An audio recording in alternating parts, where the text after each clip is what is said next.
Hello and welcome to the Rugby Chat show. As you can see by the title, when does rotation become throwing a game? Is basically what we're going to be talking about tonight. We're going to talk about rotation, mass changes.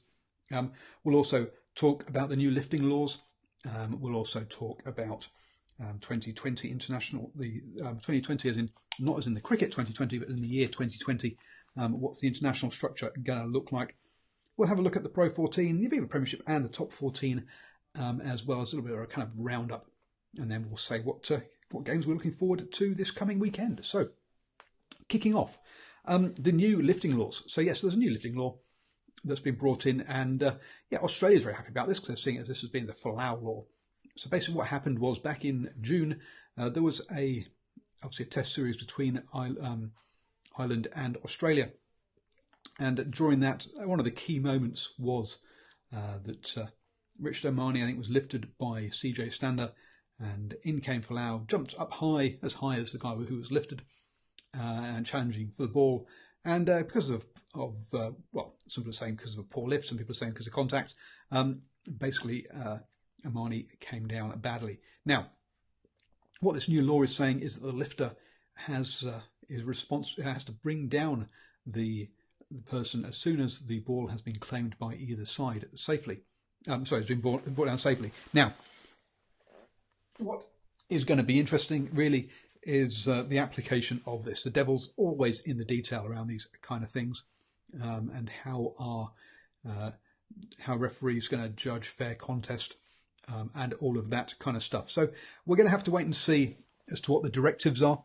It's all good and well seeing something written down on paper, and a whole bunch of people say, "Oh yes, this will sort that out. This will sort this out." But it's going to come down to the interpretation. I mean, one of the things that we have is, the one is the high tackle law. It's also another one as well. So we'll have to see how that all works. And then basically, pretty much every time that someone is hello. Bashing. You're here. We'll call you in a sec. Everyone's bashing towards the line. Every time they dive towards the line, let's be honest, they do. There's contact with the head. So that's one where common sense has come in, and it's going to be, let's say, the application of the law is going to be as important, really, as the actual law itself. And yes, rushing in from his cricket meeting. They can't see you yet. Don't worry, I've not put you on the screen. No. Is Ashwin? How are you doing, sir? Rushed. So rushed, you haven't managed to get a beer, or rushed and you brought a beer on the way? Oh no, it was part of the cricket meeting was the fact that I had a few beers already. Oh, nice. Pre-planning. Yeah. I'd like to see. Oh. Good. So, have you seen the new law? 2019. No, I haven't. So there's a new lifting law. Mm-hmm. Now, where the person who does the lifting is responsible for bringing the player down safely, which is going to be, so it's going to be interesting to see how that. Okay. So does that mean that the defensive team can basically take out the lifters? Well, that's going to be interesting, isn't it? Oh, take out the lifters. Oh, I thought you were going to say I was going to say it's going to be interesting to see what they consider to be a sort of fair contest in the air at the restart. Yep. Now, so just to confirm, you said that it's the lifter's responsibility to get the person down the ground. That's kind of I think it says that the law is something along the lines of as soon as a ball has been claimed, the lifter has to bring the person down to the ground. Right. Now, the devil's going to be in the interpretation and the guidance around this. But the thing that's driven this has been Israel Folau basically challenging for a ball challenging 3 times for balls in during one of the Ireland games during June, and in one of them he catches the player, and the lift isn't a very good lift, and so it's question marks as to was it Folau, was it the lifter that basically sort of tipped the person over. So it's going to be interesting to see, as I say, how it's actually what the interpretation is by the referees. So basically what you're saying is that it's more around outside of the line-out type environment, but the lifting law will be the lifting law, which then is sort of like, hang on, do you apply it to the line-outs as well? No, I think it says it in open play. Okay. to be fair. But basically you're talking, basically make predominantly restarts, obviously, but also potentially 22 dropouts. You can occasionally have a lifter, maybe. So those are the kind of situations that we're going to be talking about. This, basically. So let's be honest, it's not something that happens. Well, it's something that happens pretty much every game, but it's not something that causes a penalty. And the sanction is a free kick against the lifter. If they don't bring the person down. Against the lifter. Okay. Interesting. Yeah, so if the lifter doesn't bring the player down safely, then it's a free kick against him. Oh, wow. That'll be very interesting just to see how it pans out. It's interesting what you said is this, like, I think, interpretation for the referees, but also, one of the things when any time a new law comes out is that the teams look at how can we manipulate this?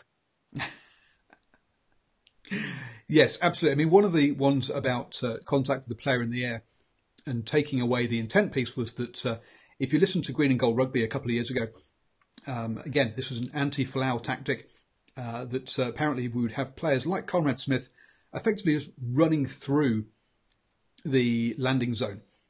Right. With the idea that, well, hey, I'm just trying to chase the ball and I just happen to run through where the player's going to land. I've not deliberately taken him out, kind of thing. And this, hence now you basically have to get out of the way of the player coming down. Whereas previously there were these players who were just basically putting themselves in the way, to be sort of semi-landed on.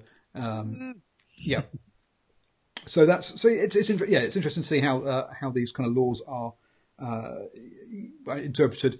There is, as you say, there's always the cynical approach to it, and then there's the intent of the actual law itself, and they don't necessarily always intent doesn't necessarily always pan out. Hardly ever. Yeah, because as I say, I mean, like the coaches are always looking for avenue as to how do we get around or how do we utilize this law to our best advantage.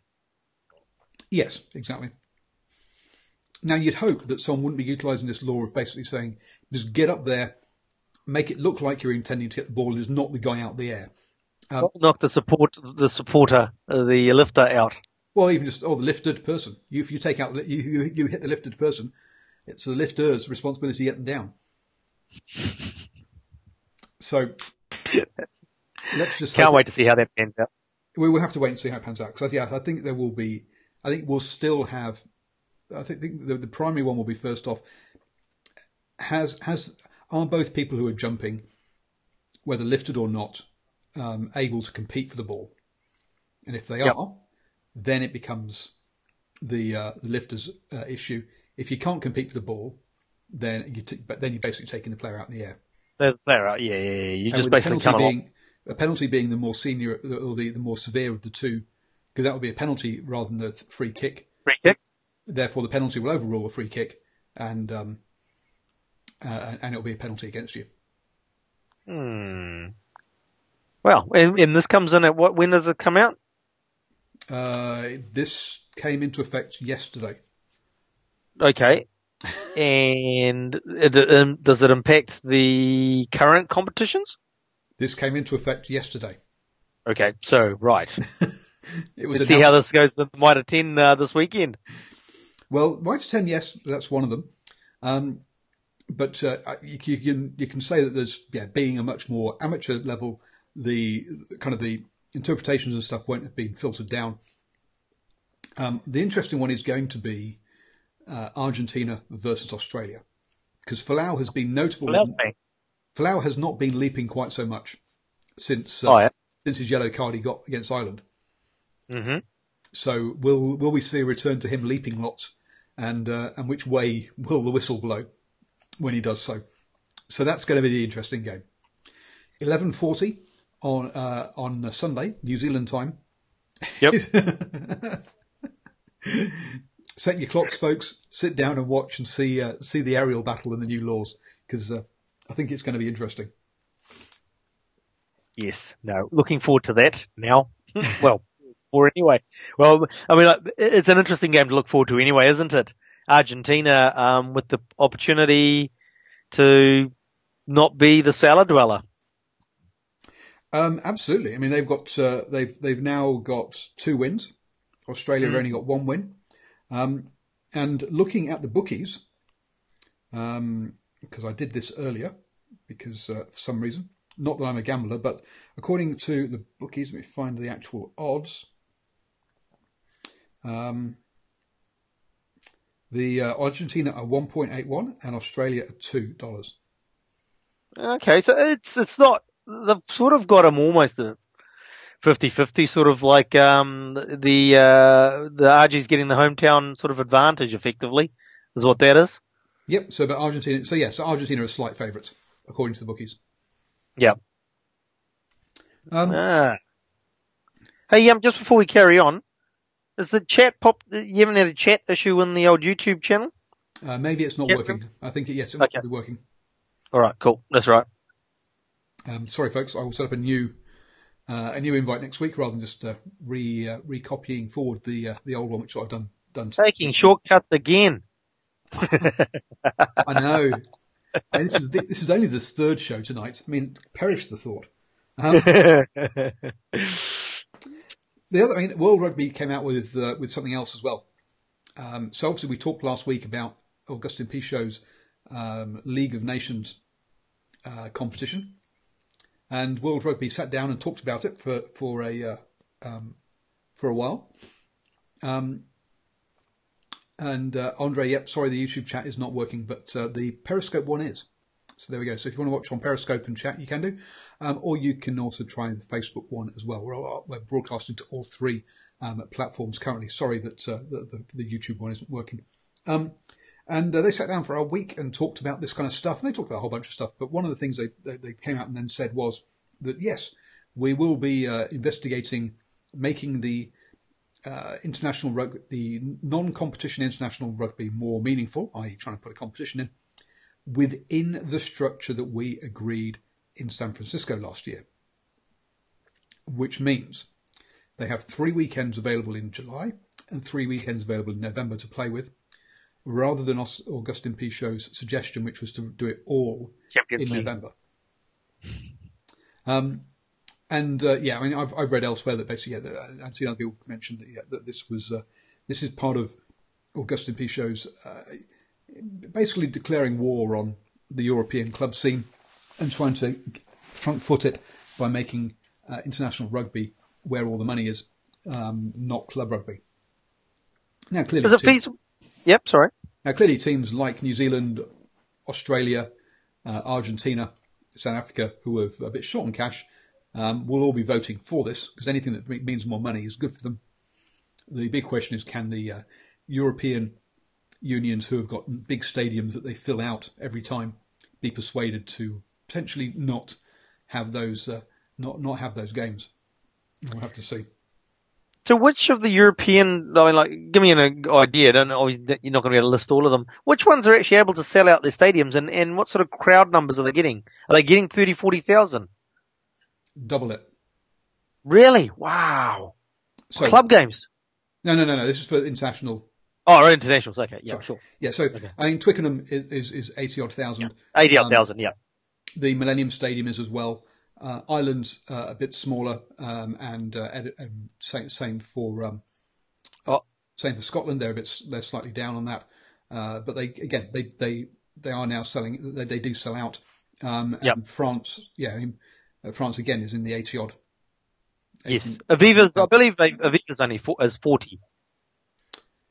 Yes, the Ireland, I say, probably are smaller because the railway track's in the way. Oops. Underground. Yes, there's all sorts, and I think someone wouldn't sell a house as well. So there were 2 things that they had to try and accommodate when they rebuilt Lansdowne Road. I mean, shocking. Anyway,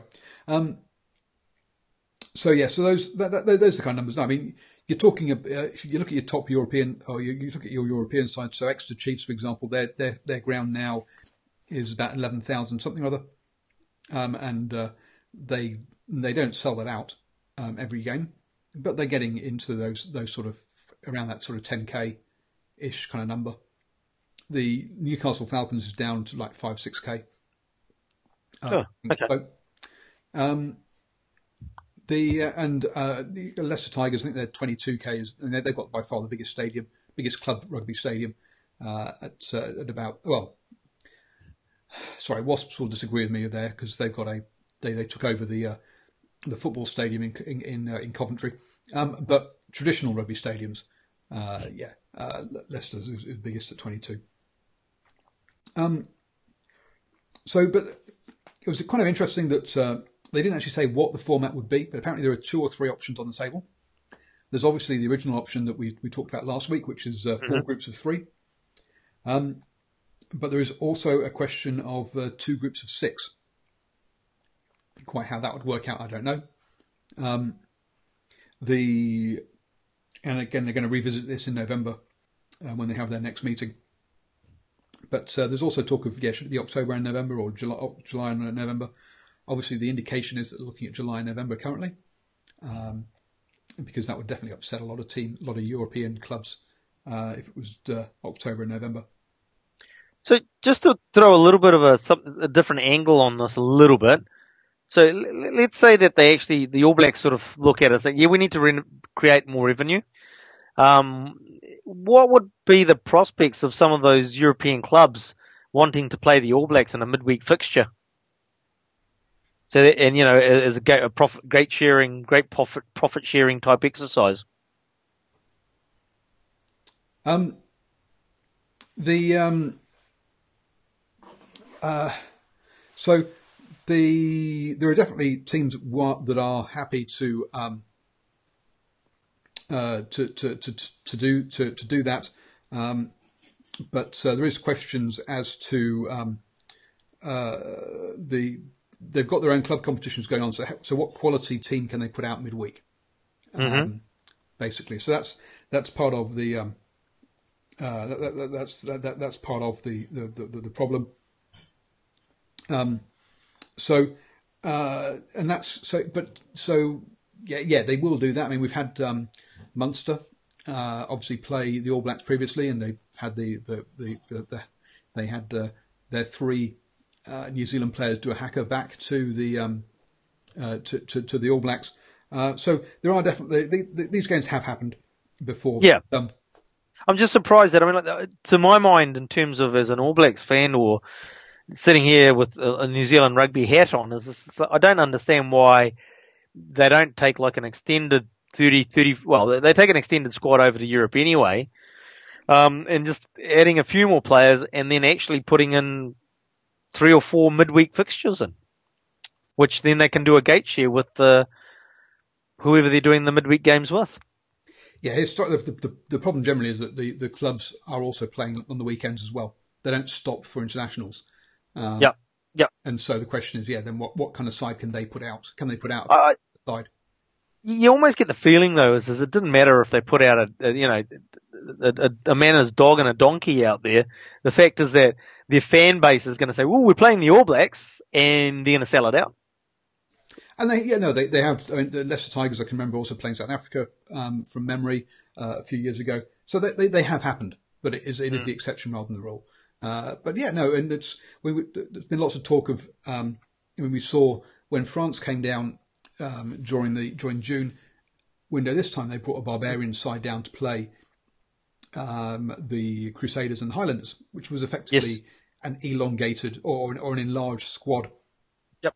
A bit like when we've seen before when the All Blacks played the USA and when the All Blacks played Ireland and the Maori All Blacks played the USA a couple of years ago, you had a bunch of the All Black squad were loaned out to the Maori All Blacks for that one game, for example. So again, that was kind of using it as an extended squad. So we have seen these sort of things happen before. I mean, France seems to be doing it because last year they took the French Barbarians down and played South Africa A during the June window. So they do seem to be the most, perhaps more active and more forward thinking. Was what I was going to say. Yeah, forward thinking. Yeah. Of the European nations from that point of view. So yes, it's going to be interesting. And there's also it's been pointed out now that there's going to be a second level competition of 12 nations. So there'll be 24 nations involved, the top 12 and the bottom 12, and the next 12, taking it to 24. Which, if you're trying to expand the Rugby World Cup, which is currently 4 groups of 5, so 20 teams. So if you're trying to extend that to 24, then funnily enough, this competition with 2 lots of 12 or 2 competitions of 12. 6. Oh, 12, right. Oh, what a surprise. Oh, that adds up to the number that they're thinking of expanding the Rugby World Cup to. So you can see how they're thinking about doing their funding and trying to upskill or upgrade the lower teams to become more competitive and give them more competitive games. Oh, gee, that was a lot of numbers there in a short space of time. It was. But yes, so the current Rugby World Cup is 20. They're talking about extending it to 24. 24. Yep. So if you've got 2 groups you've got 2 competitions of 12 happening for 3 years, you can see how the 24 teams would come from. Yep. Then I was going to run around the European leagues, which is probably not your area of expertise normally. But Totally. But let's try it anyway. So the Pro 14, and obviously we've had the South African sides have joined the Pro 14, and I'll just bring up the table now. But if we look at the tables, they run a conference system with Conference A, Conference B. The 2 bottom teams are the Cheetahs and the Kings. After 5 games, the Cheetahs have a points difference of minus 101, and that included a draw. And the Kings have got a points difference of minus 72, and they've actually had a win in those 5 games as well. So the Kings are going better than the Cheetahs. The Kings are going better than the Cheetahs. Yep. Now the next worst team is the Dragons, who have been perennial bottom dwellers in Wales. They're on minus 46 points. So the Kings are 30 odd points worse over 5 games than the Dragons by points difference, and the Cheetahs are more than double. More than double. It's 80 odd points difference there. On points, the Cheetahs on points difference are minus 101. Yep. The Dragons are minus 46. And that's after 5 games. Oh, hang on. So the table that I'm looking at, so Yep. Cheetahs 101, and then above them in their conference is Zebre, if I've Yes. said that right. Sure, but in Conference B, you'll see the Dragons. Ah. Yep. Yep. Yeah. I see what you've done. I see what you did there. And obviously, the Cheetahs became sort of semi-competitive at times last season, and the Kings have just been an absolute basket for a couple of years now. But the Cheetahs lost a lot of players during the off season, and you kind of wonder. I'm kind of thinking, are they going to be able to grow? Is this actually a good move for China? For Chinese rugby, for South Africa, or is it just basically become a shop window for them, for their players? I don't know what it is, to tell you the truth, but looking at that compared to, last year, so like the Cheetahs were doing, relatively okay going into a new competition, etc. I believe they were sort of even, in the top 4 in the conference at times. But to see the results now, it's just like, it was just basically a flash in the pan, type scenario. You don't know, you can't see this going anywhere but down. Obviously last year with the success of the Cheetahs had, in the Pro 14, there was all the talk of, how many more South African teams would go in there? And then obviously the logical conversation would be around, who you're dropping out of a Pro 14, or do you expand it? But that's another discussion. But there was that effect, is that, they're doing so well, then more South African teams will come. And it's just like, well, that was just a flash in the pan, obviously.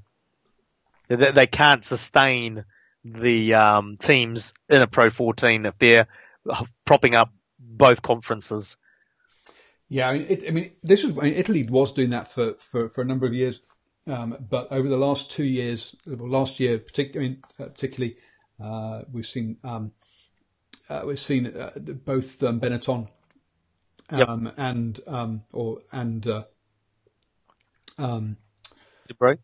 Zebre both improve. I'm not saying that by any stretch that they're about to start challenging for the competition, But yes. So I'm just going to share my screen. I'm not asking you, probably you won't be able to see this, but I'll describe it to you. Okay, it's not showing the screen I wanted it to, which is not. Yeah, well, it doesn't seem to want to work. Sorry, folks. But looking at this, players in. We got 1, 2, 3. Badhurst, Davis, Frush, Grief, Quora, Seward, Venter, Schumann, Schwerpol, Van Schlurk, Voster, Steinman, Vandermeer, Conrad, Dupree, Steenkamp, Jonker, Milan, Jansfeld, De Haas, Stannard, Coetzee, McQuinn, Callis, Mafurka. 26 players into the Cheetahs squad. Not quite so many out, but 1, 2, 3, 4, 5, 6, 7, 8, 9, 10. 19 players out, 26 players in. Now, that kind of turnover is crazy, and they're not going to be able to. They're not going to build. That's not kind of growth and building scenario. What was the driver? What was the driver for the turnover?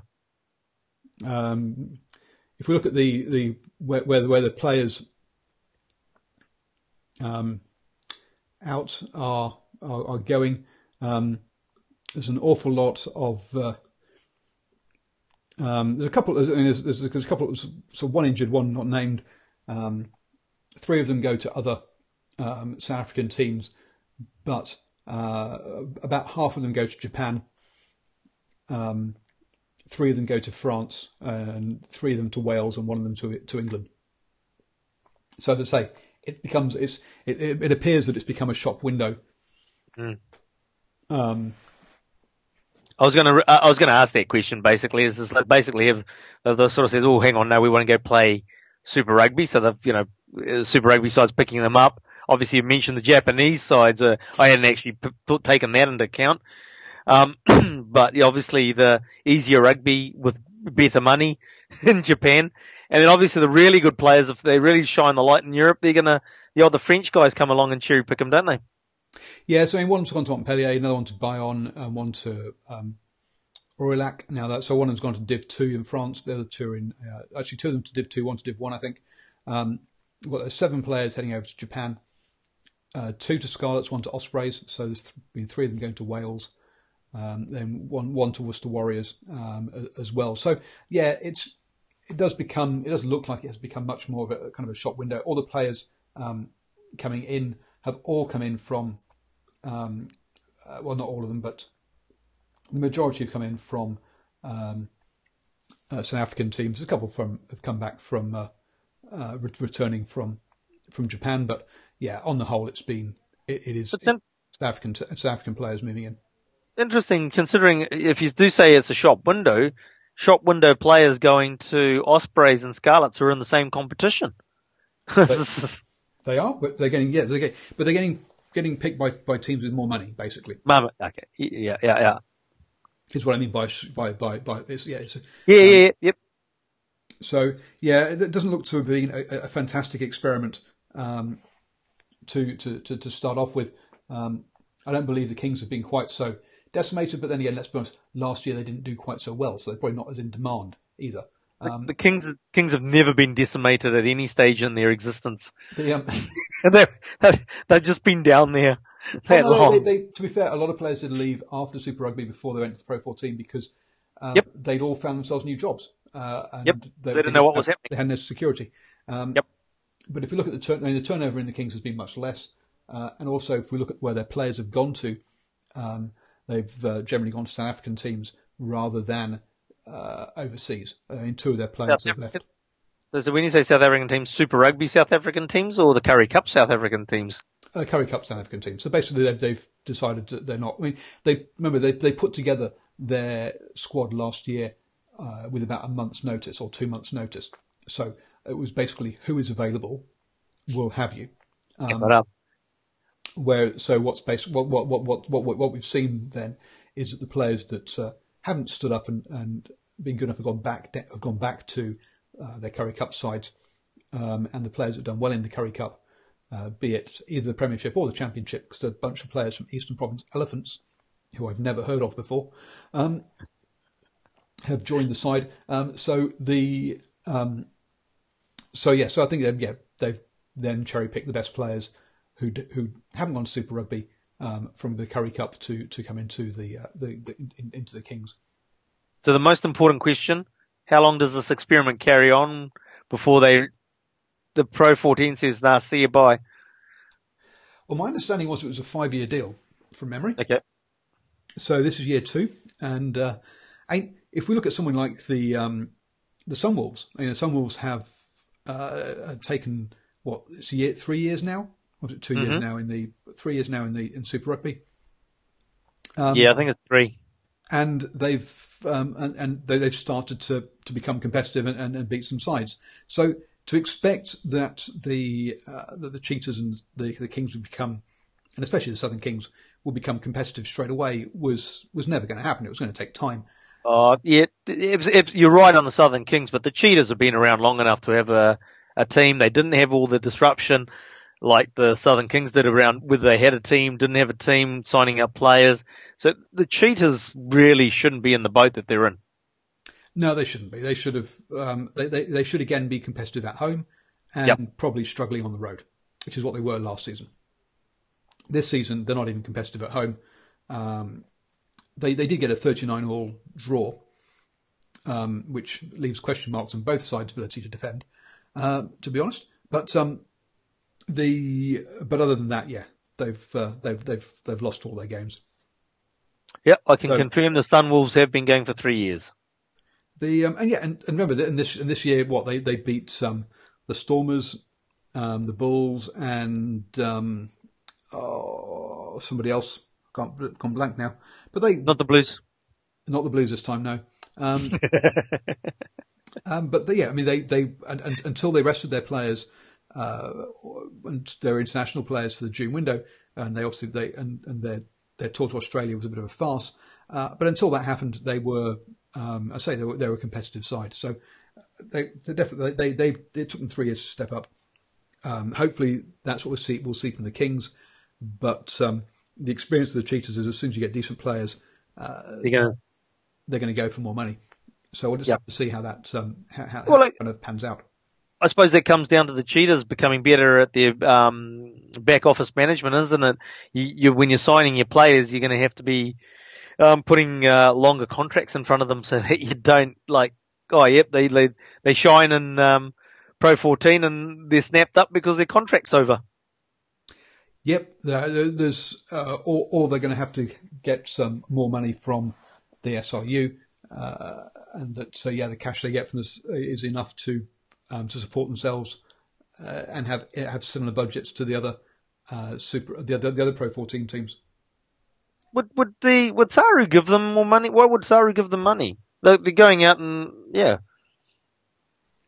Well, their players are still available for the for the Springboks.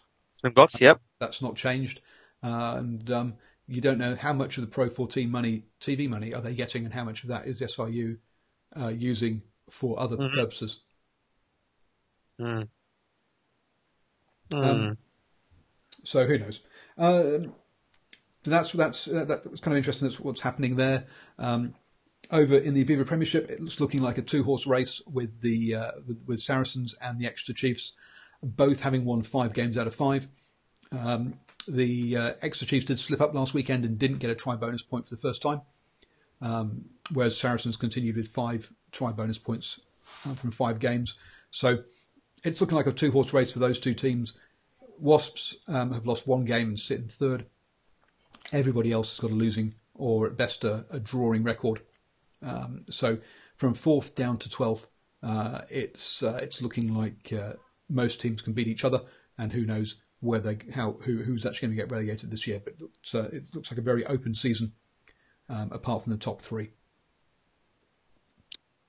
And then quick look at top 14, and Toulon, amazingly enough, have dropped like a stone, and it's just going to show us that basically, they sit 11th out of 14 currently in the top 14, having lost 4 games and won 2.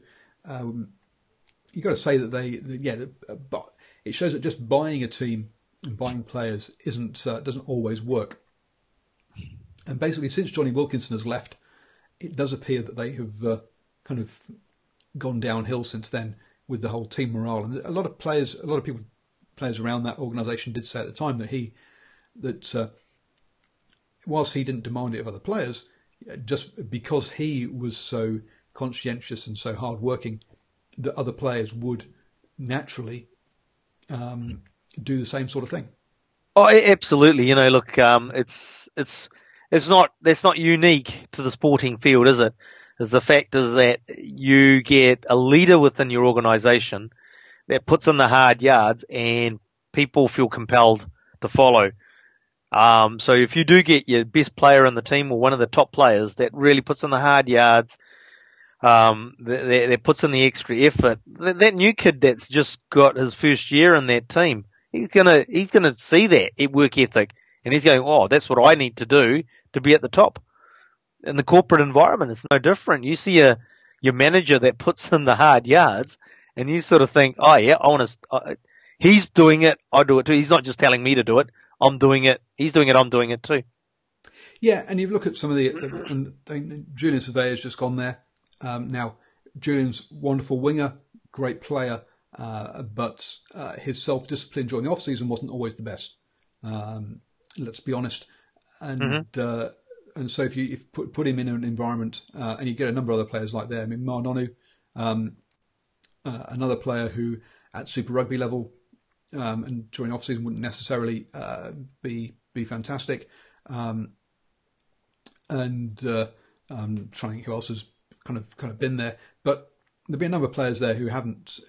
Yes, they don't necessarily have the same self-discipline, as I say, and if you don't have a professional setup around you to help you with that discipline, then yeah, you can see how it might come off the rails. And there is a lot of talk about that for quite a few of the French organisations, French teams, whilst they might spend the most money, they aren't necessarily the most professionally run or professionally coached teams around there. If we look at the teams at the top end of the table, you're looking at teams like Clermont, who historically have had foreign coaches.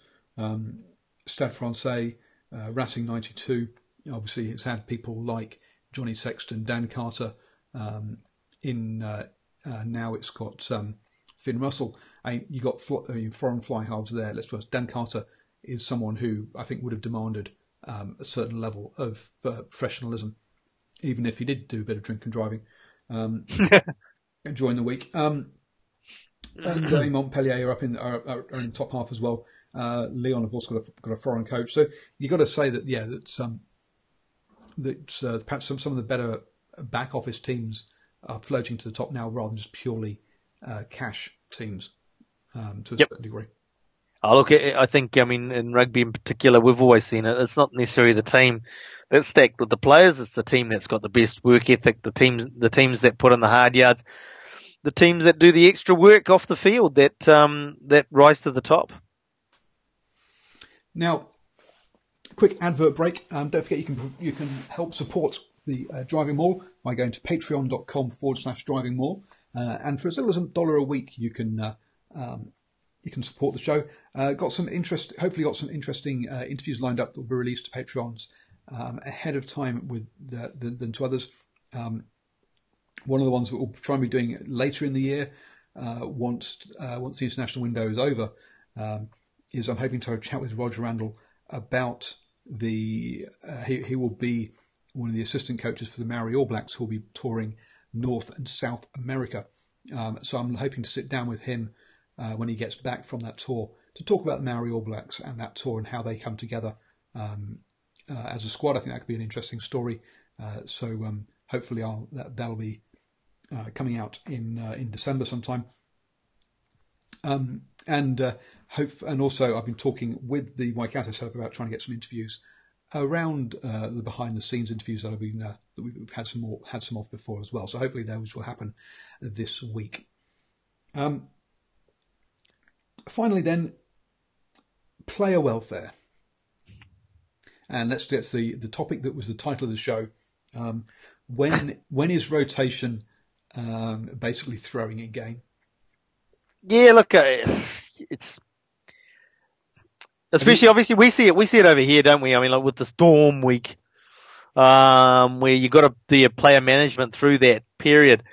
Some teams' Storm week isn't as bad as other teams' Storm weeks. I mean, like Auckland, for example, have got their Storm week coming up. They got Wellington Thursday night, and then their Storm week is Southland on Wednesday night. So you've nearly got a week there, but then they have got basically Northland on the Sunday. So you're going Thursday, Wednesday, Sunday. Not so bad. You've actually had teams that have played on a Saturday or Sunday, played on a Wednesday, and then had a Friday or Saturday game. So it can vary, and obviously the coaches have to think about how they're going to manage their players through it. But yeah, it's fraught with so much danger. You know, as you've sort of made in the notes, Wellington made 10 changes and lost to Waikato, and you wouldn't have expected that. Auckland, obviously without a Storm week, they did a high rotation against Otago. Their backline through injury mainly was basically an under 20s backline for want of a term, and it showed through. So huge risk in rotation, but you've got to balance it up with player welfare. And in the short truncated competition like Mitre 10 Cuppers, I suppose you do have to look at making sure that your players have gas in the tank. And look, in Auckland's case, as you say, when it's injury driven, you fully understand it. Whereas the Wellington scenario, on the Friday they played Southland and won 52-7. On the following Wednesday, with 10 changes, they played Waikato and lost 43-31. And then on the Sunday, they played North Harbour and won 35-23. Now, yep. And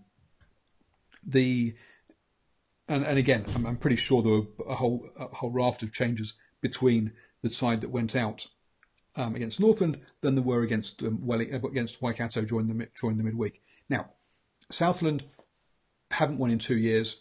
Whilst I'm predicting them to win this weekend for the first time in 2 years, you've got to say that looked like an easy game.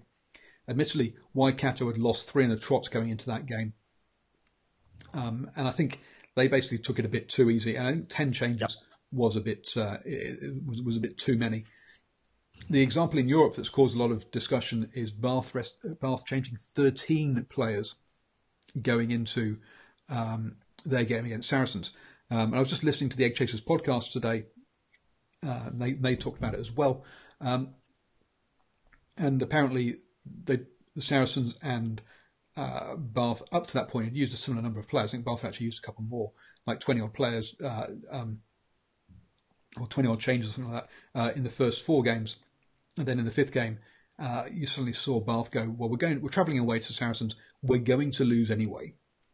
So what we'll do is we will chuck the game basically, in the hope that when Exeter come and visit us the following week, in week 6, we will put out our full strength side against them. Now, Exeter and Saracens are the top 2 sides in the competition. They're separated by 1 bonus point. If I was an Exeter head coach, I would be furious that they've gone and rested 13 players for the away game, and then for the home game they're going to stack the side against them. That to me seems it's devaluing the competition to me. How do you control it? How do you stop it happening? I'm not sure. I don't really know how you can stop it happening.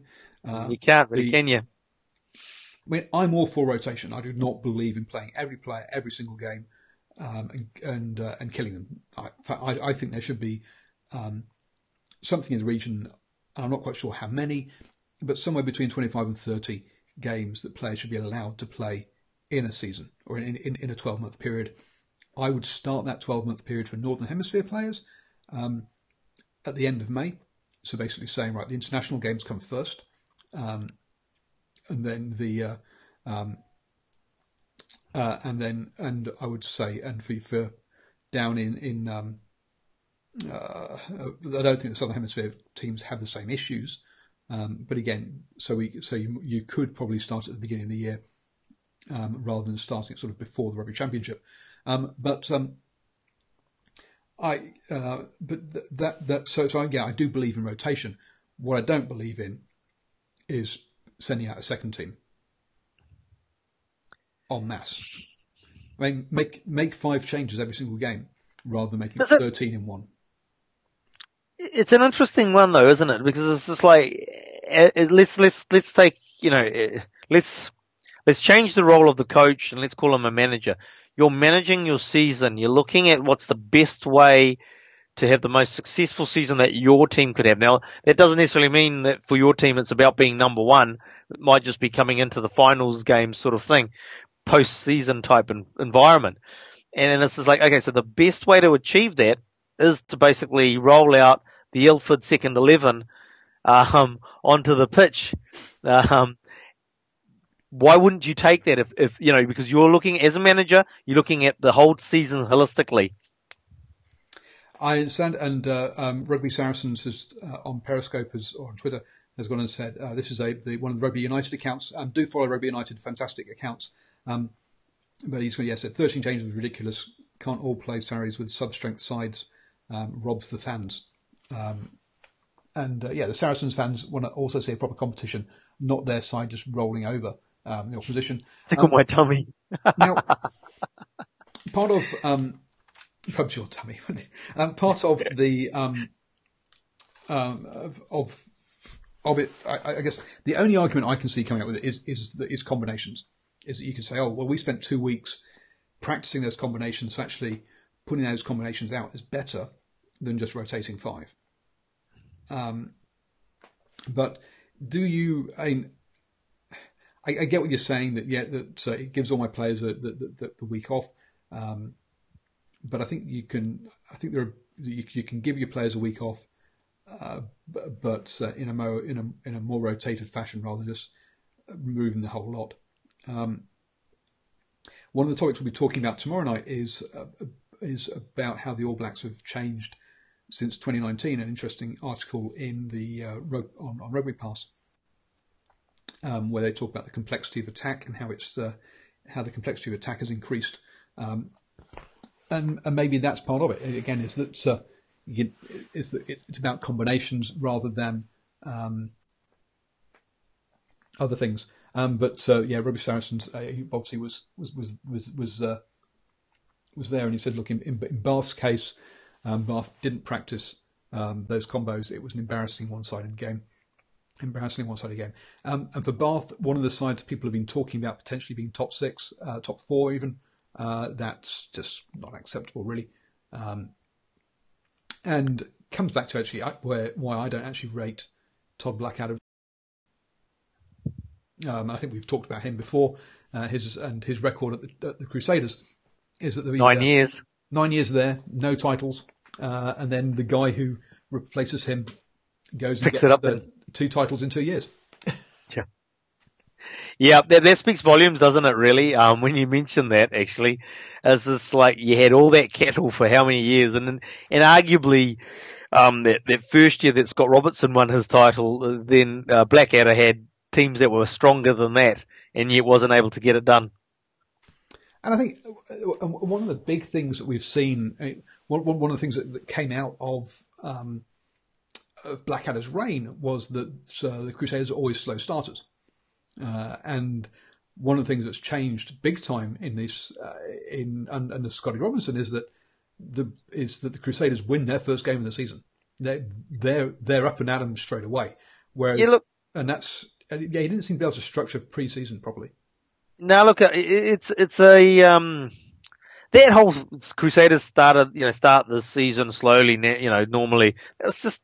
It's the same sort of comments that used to be when Auckland was strong, and it's just like they come out and play rugby in September, and that's when they really get it. It was all a load of bollocks both ways. Whoa! What's that? How can you say it's rubbish when the Rebels' first ever overseas victory was against the Crusaders in the opening round of the season? But we know how weak the Crusaders really are. Take off your blue glasses. it's no, you have a one-off game, but it's not season after season. They're not. You have professional rugby is that you have to basically get up and running ASAP. First game you have to be. You build into it a little bit, but these days you've noticed in the last couple of years in particular that the handling mistakes. You go back 10 years, sort of thing, in Super Rugby, those first few games of the season were mistake fest basically. But if you watch the last couple of seasons of Super Rugby, the teams are up and running. The handling errors aren't there. The line out issues aren't there. They're up and running and playing as they should be from the start of the season. Oh yeah, this is what this one's trying to say. That I think that's why I don't rate Blackadder as a coach, because he didn't get his teams up and running straight away, and that's yeah. So I'm not a big fan of his. So yeah, I think it was wrong to change that many, and yeah, not happy with that. So, what games are you looking forward to this weekend? Oh, I think, it's like last week was really one of the games of the round was Wellington Tasman, two top four teams in the Premiership facing off. So this week it is Auckland Wellington. It's on a Thursday night. Let's just rewind and actually say the game properly. It's Wellington Auckland. Wellington Auckland. It's in Wellington, which is going to be a big thing. Now Wellington lost to Tasman last weekend. That's right, and quite convincingly, really. And this is where Wellington have a problem is up front. Their back division is the equal of anybody's, but their pack can be a bit lightweight at times. I think that's where that's where Tasman really took them to task, and it's going to come down to can Auckland's forwards boss it? Really, I think is the question. I think they will. I think the Auckland forwards will, because they bossed the Tasman pack around. So I think they will. What it will come down to... Now, a team isn't only one player, but they bossed the Tasman pack around with Patrick Tuipulotu with 3 tries. Okay, without Patrick, they bossed Canterbury around. But it'll come down... and Auckland will win the game as long as they don't make errors, because as you've said, that Wellington backline is the equal, if not better, of any other Premiership backline. So if Auckland makes mistakes, loses the ball, like they left the ball lying at the back of the ruck for Otago's first try, Wellington will pounce on that and take advantage of those errors. Yep, no, you're right. That's one that stands out in the Mitre 10 Cup. I will be at Northland versus Waikato, which will be my 8th province of the year, which is why I'm heading up there. It'll be an okay game, but yeah, not that one is actually, I think that's actually first versus second in the championship.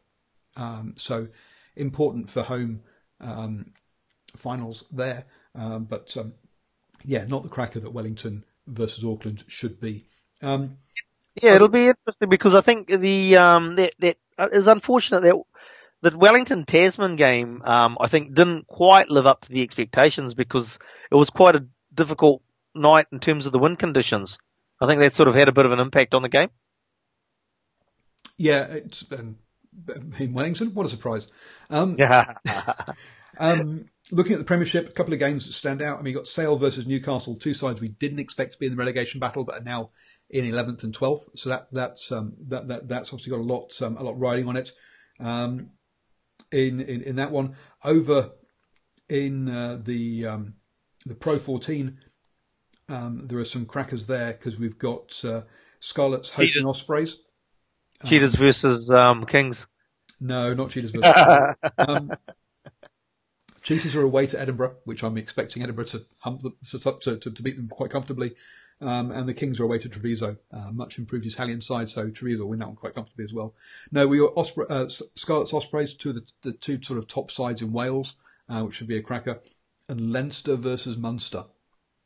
Now Munster haven't won away all season. They've got 3 home wins and 2 away losses, but that one also should be a cracking game. I must admit, I've not looked at the top 14 games yet, but So I'm not sure what's over there. Obviously, though, there are two games. You've got can the Springboks beat the All Blacks back to back? So that's at 3 or 4 o'clock in the morning on Sunday. So I won't be watching that one live. But also, can the Pumas beat the Wallabies back to back, which must be a first time ever? I can't believe Argentina have beaten the Wallabies back to back previously. And as we said earlier, the Pumas are slight favourites according to the bookies. So a couple of cracking stories, if potentially not games, because I think the All Blacks will thump South Africa quite comfortably. Ooh. I just there are certain games the All Blacks just don't refuse to lose, and that is going to be one of them. The only concern that I have there is the fact is that if it's the negative Nelly in me, I suppose, but it's if South Africa can get their sort of mojo up, if they get that sort of early points on the board and they get the confidence going, then it could be dangerous for the All Blacks. In saying that, look, it's difficult to say without sounding like I'm one-eyed All Blacks fan, but Jesus Christ, you can't. The fact is that South Africa got super lucky to win the one in Westpac in Wellington. There were some uncharacteristic mistakes from the All Blacks on the try line effectively. One of those converted and they lose the match. Take a drop kick, they lose the match, So, I think they were super lucky to be in the position. There was two, an intercept try and a pass from Geordie Barrett to Willie LaRue. There was two tries in there in the game that, really made, you take those two tries out, it's a totally different ball game. So, yeah, I think the only thing is that if they do get a bit of confidence up early, then the All Blacks could be in trouble, but, that's my heart and sort of being frightened. But your head sort of saying they got lucky in Westpac. Yeah, I mean, Dan James Chalk on Periscope has said Boks to win by 10. Their forwards have the confidence going in. And yeah, no, the Boks do have a lot of confidence going in. They're back-to-back wins. They've beaten the All Blacks. They've beaten the Wallabies. And they're but even so, I still think that the All Blacks, yeah, as you say, they gave away two. There were two uncharacteristic tries given. I wouldn't say given away, but were definitely, were hustled into that they wouldn't normally allow in. They also left so many points out in the park via Barrett's boot. I mean, he's kicking Barrett's boot, missed opportunities. So to me, it's. I think there will be a comfortable All Blacks win, and then the Pumas versus the Wallabies. I think will be a very tense game. I'm not sure the quality. It could turn into a bit of an arm wrestle. You sort of you'd expect the Argentinians to go on and complete it though. Yeah, absolutely. They need to, not for the Rugby Championship, but to build that belief towards the World Cup. Yep. And so a couple of interesting storylines. I say, but I'm not necessarily saying that the games will be necessarily that great. But I think the storylines leading up to the games is fascinating on those two. Just on an aside, just with the South Africans, obviously the win against the All Blacks in Wellington was on the back of massive defensive effort. Massive. I suppose you can't say massive enough times to sort of show how big it was, but it was again the same reason why they won against the Australians, the Wallabies, was their defensive effort. You look at the stats, not quite as dire as when they played the All Blacks, but along those lines in terms of the number of tackles made in there. It's not a game plan that is likely to work for them at a World Cup because of 3 games that you're going to basically have week after week, where you're going to be relying on your defence to come through to win you the game. Your defence is going to fatigue by that 3rd game. Yep, and it's kind of what we saw from Eddie Jones's England, the way that England beat the Wallabies in Australia for the first time in however long, and that was again built off a lot of defence, and you've seen that crack now as in the following year. it's one of those things, yeah, that you need to add something more to it. You need to hold on to the ball a lot more.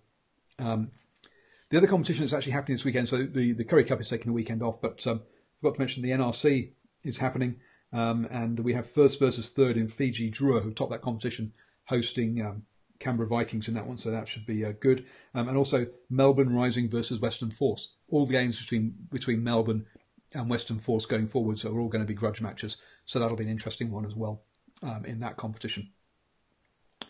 So, thank you very much for joining me. Not a problem. And everyone, don't forget to like, subscribe, comment. And as I say, these shows come out at 8 p.m. New Zealand time, Monday to Thursday on the whole. Missed out on Monday. But tomorrow night we'll be back with the All Blacks edition. And on Thursday we'll do a preview of the Rugby Championship games. Hopefully we'll have the sides available to go through those. And for that. And but otherwise, you will find between about sort of 6 and 7 o'clock, I am getting out my prediction shows. So if you want to try and watch those live, then hit the bell and you'll get a notification as I go live, and you can join those on YouTube. So thank you very much for joining me, and catch you all tomorrow.